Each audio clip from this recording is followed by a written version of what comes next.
আজকে সারাদিন আমি কী খেলাম সেটাই তোমাদের সাথে শেয়ার করবো। তো চলো বন্ধুরা, সকালে সবার প্রথম ঘুম থেকে উঠে আমি খেতে বসেছিলাম নিমকি, বাদাম চাপা, সবুজ মটর আর লাল মটর।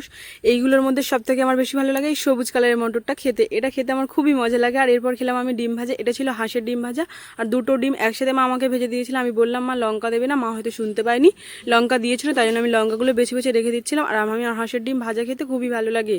আর এরপর খেলাম আমি পাঁপড়। এই পাঁপড়টা খেতে তো আমার খুবই ভালো লাগে।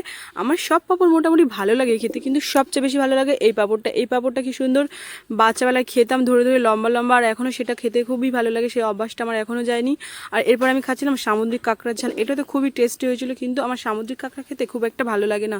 কিন্তু এই যে দাঁড়াগুলো হয় না, এটা খেতে খুবই ভালো লাগে। যেহেতু দেশি কাঁকড়াগুলো ছোটো ছোটো হয়, তো তাই জন্য ওর দাঁড়াগুলো ছোটো ছোটো হয়, এই কাঁকড়াগুলো বড় বড় হয় বলে দাঁড়াগুলো খেতে আমার খুবই ভালো লাগে। আর এরপর আমি খাচ্ছিলাম সন্ধ্যাবেলা একটা চিপস। এই চিপসটা ছিল একটা আলুর চিপস, আর এই চিপসটা খেতে আমার খুব একটা ভালো লাগেনি। আর এরপর সন্ধ্যা হয়ে যাওয়ার পর আমরা 3 বোন মিলে খেতে বসেছিলাম। এখানে ছিল আপেল, কলা, ডালিম, শুকনো মুড়ি, চানাচুর, আর এর সাথে ছিল একটা চাট। এটা একটা মিষ্টি আমরা চাট, তাই জন্য এর মধ্যে একটু টক টক সস দিলাম, একটু বিট লবণ আর জলজিরাও দিয়েছিলাম। এটা তো খেতে খুবই ভালো হয়েছিল। আর এখানে ছিল 2-3 রকমের ঝুরি ভাজা, চানাচুর, কাঁচা লঙ্কা, পেঁয়াজ দিয়ে একটা মাখা। এটা খেতেও খুব ভালো হয়েছিল। আর আমরা 3 বোন মিলে এটা খেয়ে খুব খুশি হয়েছিলাম। এটা খুব ভালো লেগেছিলো, একদম পুরো মুখরোচক, খুবই টেস্টি, ঝাল ঝাল, টক টক, মিষ্টি মিষ্টি। আর তো আজকে ভিডিওটা ছিল এই পর্যন্ত। টাটা।